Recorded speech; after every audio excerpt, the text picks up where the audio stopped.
Oh. Ah! Very stressful. Ooh, yikes. Is this normal? Well, hello. Welcome back to Future Fire. This is your host, Jenny, and this is a channel where I talk about all the crafty things that I do. It's mostly knitting.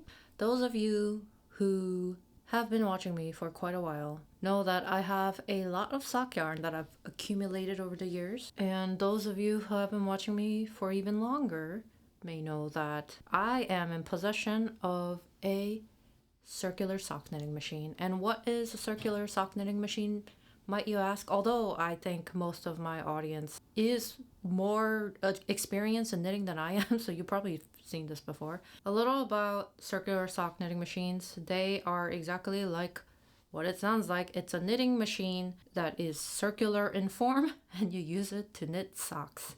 Mostly. You can knit other stuff with it, but primary use case is for socks. They've been a thing for a really long time. These types of machines were how they mass manufactured socks back in the days. Apparently they peaked in popularity during World War I, and the US government actually loaned out a lot of these circular sock knitting machines to women who volunteered to knit socks for soldiers. So there's a pretty long history of them being used in the home. Recently, with the advent of the 3D printer, as well as socks just being generally mass manufactured in different, more automated ways, I think the circular sock knitting machine has been relegated to the home hobbyists, which is why I've come to own one.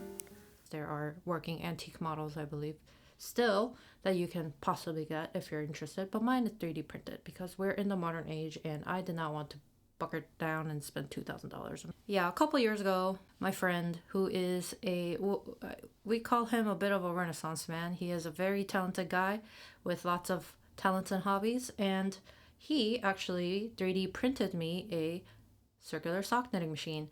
So I've been in possession of this guy, basically in semi-working order for about 2 years now, and I've never mustered up the courage to work with it because it is kind of a beast. It's a little spooky looking, but I finally kind of figured out how to do it. So I thought I would take you along my journey of cranking out my first sock. This is just primarily for fun and for you to watch me struggle.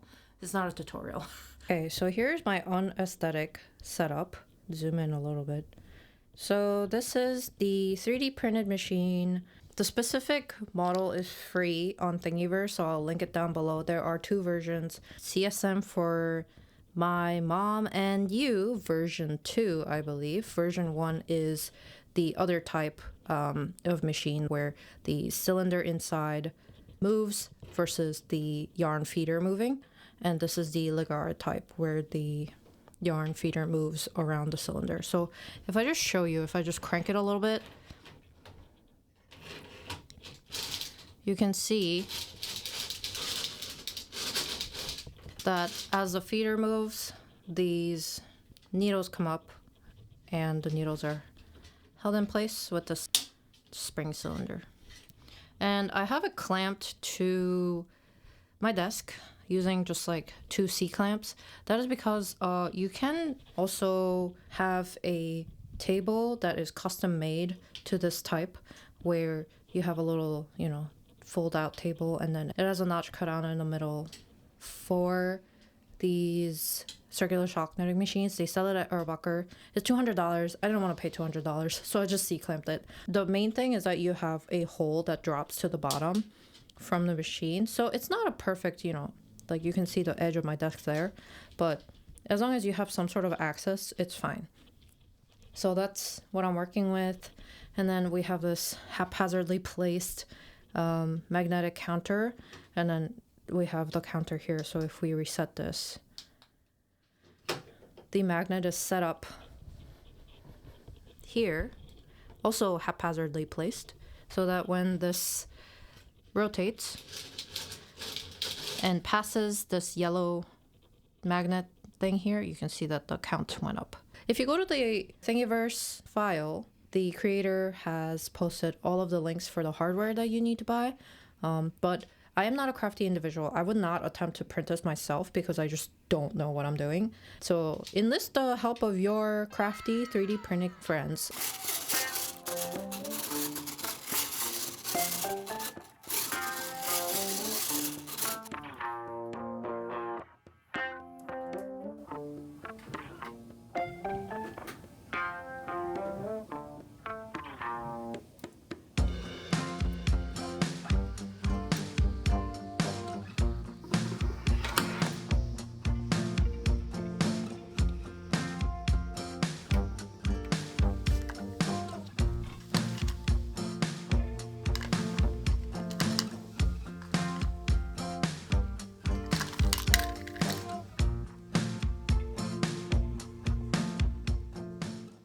We have picked up the stitches and now it's time for the moment of truth. I don't actually know if I did this right, so, well, you know, if I did it wrong, then the entire sock is going to fall apart. So that's really fun and cool.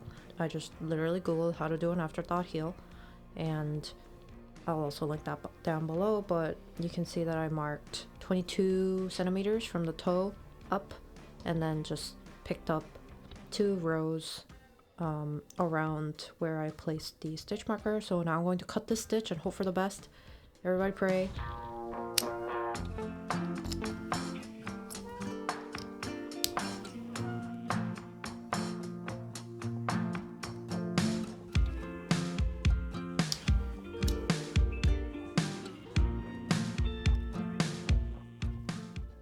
Well, heck, I can't believe that worked.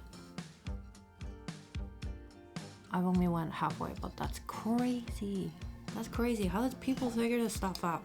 Every time I knit or learn a new technique, I swear to God, I'm like, how did people figure this out?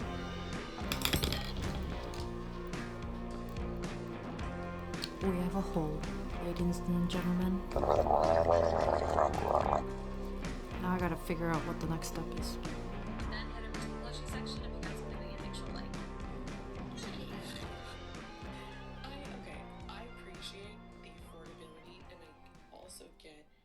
So I finished doing the Afterthought heel.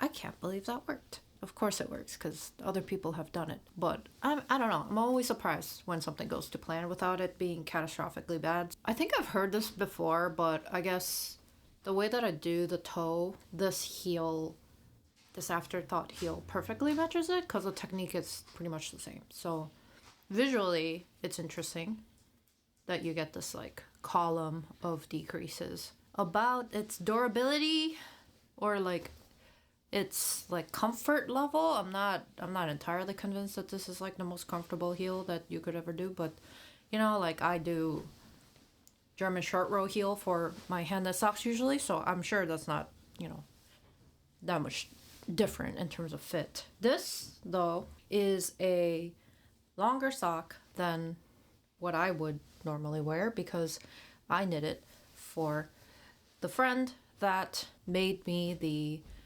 3D printed sock machine. So it's not going to fit me, but hopefully it'll fit him. So the body of the foot of the sock is much longer than what I would wear personally. If anyone was afraid of the Afterthought heel, I would say do not pee, because if somebody like me could do it, you can too.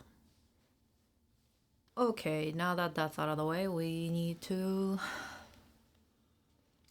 try cranking the sock. It's entirely on the machine. I think I can do it, but we will see. Before we get started, let me talk about some of the tools. We have tool number 1 here, a setup bonnet. I guess all knitting machines, you can start without one of these, but I bought one because I didn't have it within me. Like I didn't have it in my mental capacity to figure out how to do it. I have given it a couple goes, but it didn't work. So I just wanted to get a setup on it. I will leave links down below for where I got it, but it was on Etsy. I know a bunch of people make it too. But for these types, specifically where the needles go up and down, your feeder goes around the cylinder, you have to get the setup bonnets that don't have the jump rings. These little guys. Actually bought one that has jump rings on it. This doesn't work because if you see the needles on the cylinder, they dip into below where the edge of the cylinder is, the needle channel, I guess. So if you have a jump ring on it, like a non-flexible material, it's not gonna go down into the needle channel and it's going to get caught. I only found this out after I tried to use this. And then in retrospect, I could have just taken out the jump rings, but I didn't because I was panicking and it was in the middle of the night and I was not okay. This works really well, so I don't regret this purchase, but just get the right thing from the start, you know what I mean? I don't really know what I'm doing, so I have a couple tools. One is the latch hook. We have a latch hook here, and then we also have a pick, maybe? And then it has a hook on the other hand. So these are like the main tools that I use, but the latch hook, I've really yet to use it. I mostly use this. So we'll take this and we'll put the setup on it, just on the needles. This is for 60, but there's 30 of these loops. So you basically just skip one as you go around. At this point, these over here are inaccessible because the needles are down. To access them, we have to start feeding the yarn and turning the handle. So I don't have weights right now, so I just have a little bag full of marbles that I got from the dollar store, and I just put it in the sock. It works fine, honestly. Like, you do have to weigh it, otherwise the stitches are gonna kind of pop. I also have some on this binder clip, and then I put it on the end of the setup bonnet, like that. I'm gonna use this as scrap yarn. Okay, we're gonna start cranking. Everybody start praying. And we're just gonna crank forward, which is, what is this, counterclockwise? So you can see that it's now catching. And now these needles are up, so you have access to those. What did I do to the hook?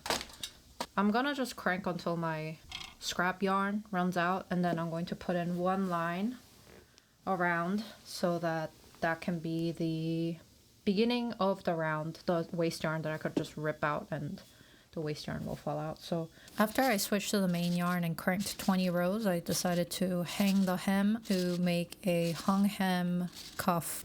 Okay, we're at 20. Oh, I heard that you don't have to hang up every single hem for this to work. Like, you don't have to hang up every single stitch. You could do like every other.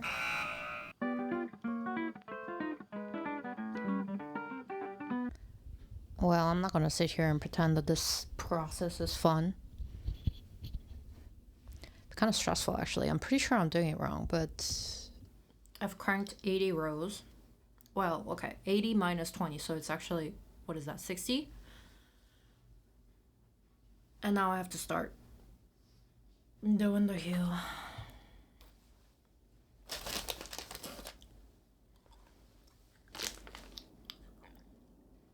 I am watching Sweet Georgia's video on how to crank the top down sock, but it's a shirt or a sock, so basically I've raised 30 needles, and then I will put needles out of work, increasing number of needles out of work until I get to like some sort of point, and then I start putting all the needles back down for work, is how I understand it. So yeah, let's just go. I also don't have heel forks, so I don't know what I'm gonna do about that.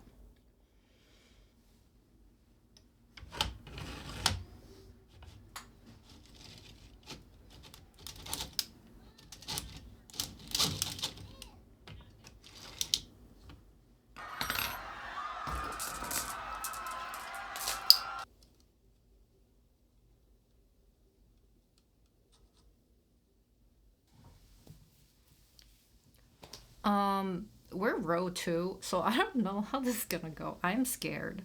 It keeps dropping stitches, and I think it's because I don't have heel forks, or there's not enough tension, so I added a couple more weights, so here's to praying.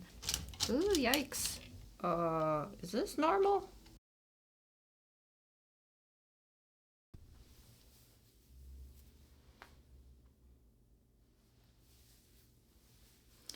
I'm gonna be so for real right now. The Afterthought heel is about like 20 times easier than this. This is so fiddly. I'm sure it's because I don't have the right tools. My thing is missing like a tension mast, so I think I need like a tension stick. I don't know where it went. I had one and it disappeared in my room, so I need to find that, I think. This is not faster than doing it by hand right now. This is faster if I just did it by hand. Maybe the socks don't need a heel. Maybe they don't need toes either. It could just be a snake. This is the current status. I've reduced it to where I have 10 needles that are in work, and then I guess now I'm done with the heel decrease part. right here. It's missing a wrap, so I skipped a needle here somehow. How did I do that? I don't have answers for that. Don't ask me. Yeah, I think the next time I do this first order is going to be get some heel forks. I think that's why these needles were rioting. Terrible, terrible, terrible. So I'm going to try and do the increases. Will I film that? I don't know. This was already... I'm sweating, guys. I'm sweating. 24 hours later.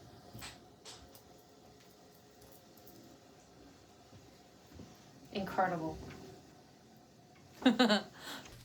Well, hello. I have an update. I bought some tools. This is an expensive hobby, bro. Like, I don't know if I recommend just doing by hand. It's honestly so much easier. I bought more tools, and that's this. These are the claw weights that you use on knitting machines. I think mostly people use this for the flatbed ones. I'm an impatient girl. I did order heel forks. I also did order some extra tools like the shaped like a moon. You use it to lift the needles. I finally ordered a 3D printed handle so that I will have a handle, and I just thought these would be good to have on top of the heel forks because I don't really have like proper weights. I don't know if you've noticed this about me, but I don't really do a lot of research sometimes, and I just jump into things. I was watching a video or reading somewhere where I guess I just didn't realize how much downward force you needed on your knitting to create enough tension for your yarn to kind of, stretch out. Long-winded way to say that I read that somebody was saying that they were using about like 4-pound weights, and then they were using like 2 of them. I'm like, dang, that's a lot of weights. I was using these marbles. I needlessly suffered a little bit with some of my attempts previously, because I should have just let it rest, but then I wanted to, kind of practice. I think the theory is not very hard once you like watch a couple videos and stuff, but getting the tension right and then all that I think is pretty difficult. Also, I did a little bit more reading. I don't know why this didn't occur to me, but this thing is a heel spring, and I was like, I found out that you're not really supposed to use this like all the time. This is called a heel spring because you use it for the heel and the toe. You think like you could have put the 2 and 2 together if I just like watched through an entire video instead of like maybe skipping around, or like, this is my attempt that I did like maybe 2 days ago, and then I did the heel turn, and then I didn't have enough weight on the sock. I did not realize that at the time, but I was just kind of like, oh, it fell apart. Like after I did the turn, I took off the heel. What I was using is heel forks, some marbles, and then the thing came apart because it didn't have enough downward force to kind of like catch the yarn that was coming around, so it was like kind of lifting off the needles entirely. So now that I figured that out, it's going much better. So let me just finish this out and then I'll show you where I am.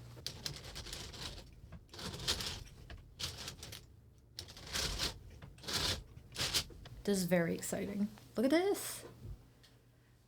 You may be like, this looks the same as the last one you did, but trust me, it's better. Okay, so look at this toe. I was taking it off the machine and I was like, wait a minute, did I do the toe wrong? Like, I thought maybe I needed to put the needles out of work on the other side, but I did it right. So that's good. That's a win for me. Here's the heel. That looks pretty good. I think that's pretty perfect. I think that's the best. I mean, it's definitely the best heel I've done on the machine because I had some weights working with me. And I did lose a stitch at the end. I don't know if I put that in the video, but I figured I was almost at the end. It'll be easier for me to just take it off and then like fix it by hand. So that's what I'm gonna do.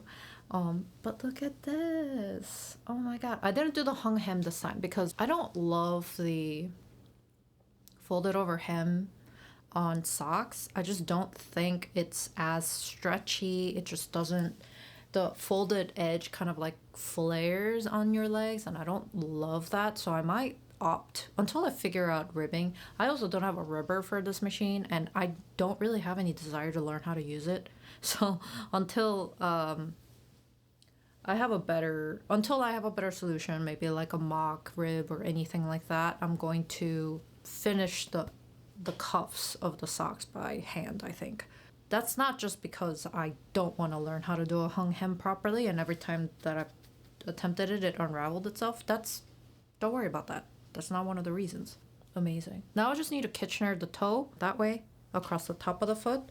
And then once I do that, well, and then finish whatever I decide to do for the guy up here, then I'll have a sock that is actually wearable, that I produced from this plastic 3D printed machine. That's mind-blowing.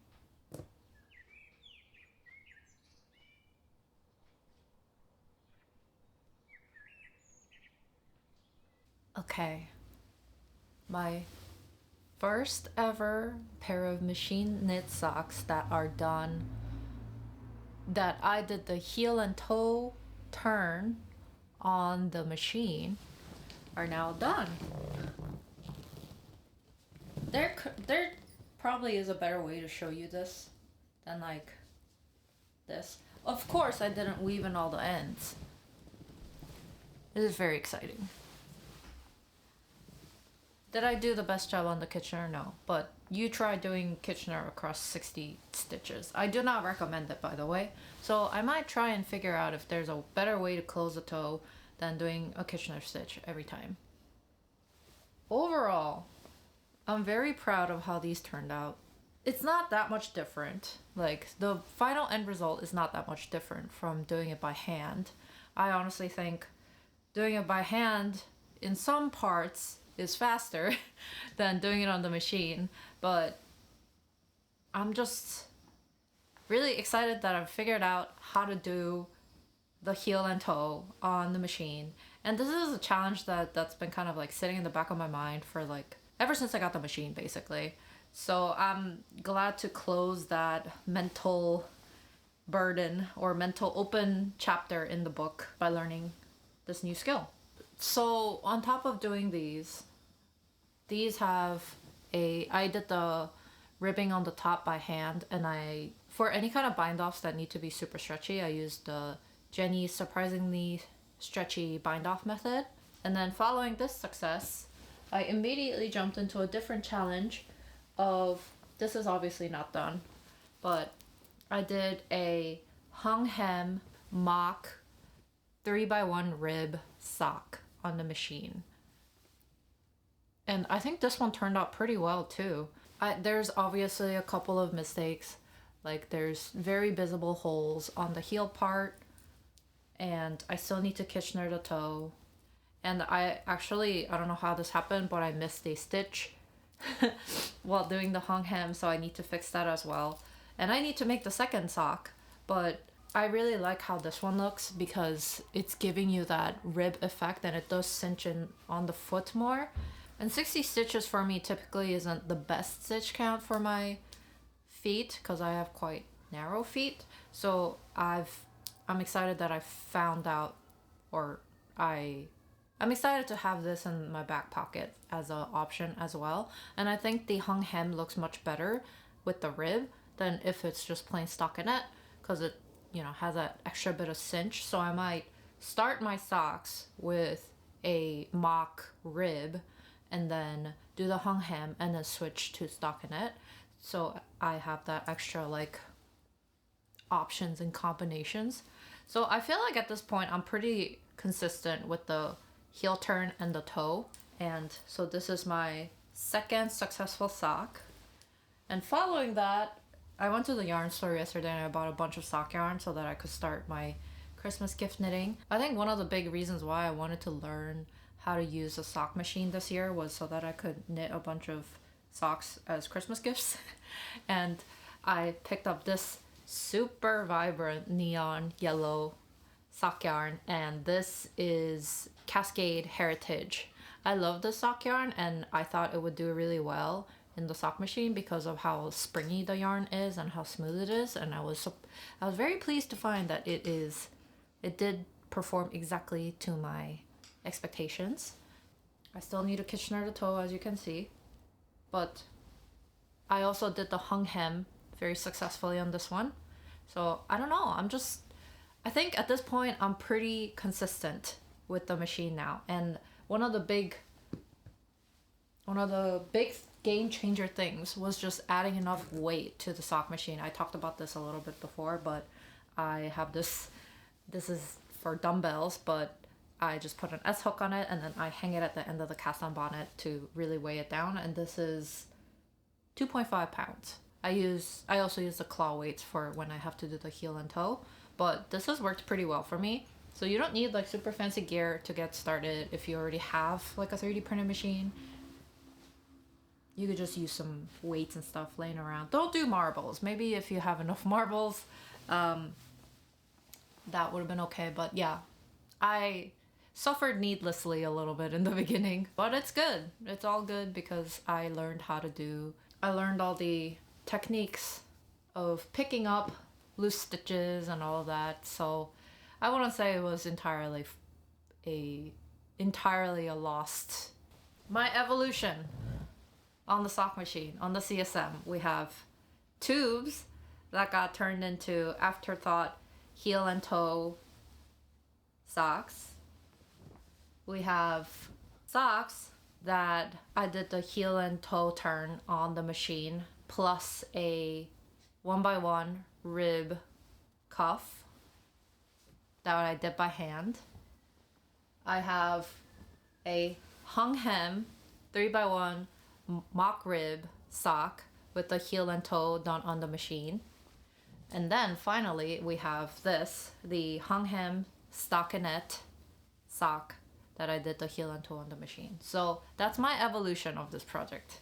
I'm excited to have picked up some new skills throughout like this past week or so that I was cranking out on the machine. So let me know if you have any questions. I will try my best to answer them, but check my description box down below for all of the resources that I use. Huge shout out to all the creators on YouTube that share this information out for free, and also for csmlove.com, who have a ton of resources on the circular sock knitting machine. As far as would I recommend this hobby to somebody, I think it really depends on your appetite for how much you want to fiddle around with technology and like machinery. I can't in good conscience recommend you go out and buy a $2,000 Eurobucker machine if you've never, had the opportunity to try and work with it before. But I think if you are a person who's very keen on 3D printing, and maybe if you have that skill set in the back of your pocket, give this machine a go. I know there's a couple of other prints that you could work with to print out different styles of CSMs. And of course, like Dean and Bean, there are 3D printed machine companies like Dean and Bean that provide the whole kit to you so that you could try out the hobby for a lesser price. But personally, while I enjoyed this whole process and I will continue to use the machine and reap its benefits, I do think there's something to be said about hand knitting. I think there's something special about, a pair of hand knitted socks. I don't know if I will continue to hand knit fingering weight socks now that I know that I can do a couple of different things on the machine. Like I don't know if I will be knitting stockinette socks by hand anymore, but I'll definitely still be knitting socks by hand if they have, intricate lace designs or interesting rib patterns, or DK weight socks too. I still like doing those by hand as a quick project. So the hand knit socks saga will continue, but so will my new CSM knowledge. So thanks for following this journey with me as I in real time had visible meltdowns over this machine and suffered relatively needlessly. So if you are interested, use this as a jumping off point maybe to not maybe repeat the same mistakes that I made. And I'll catch you guys in the next one. Bye, goodbye.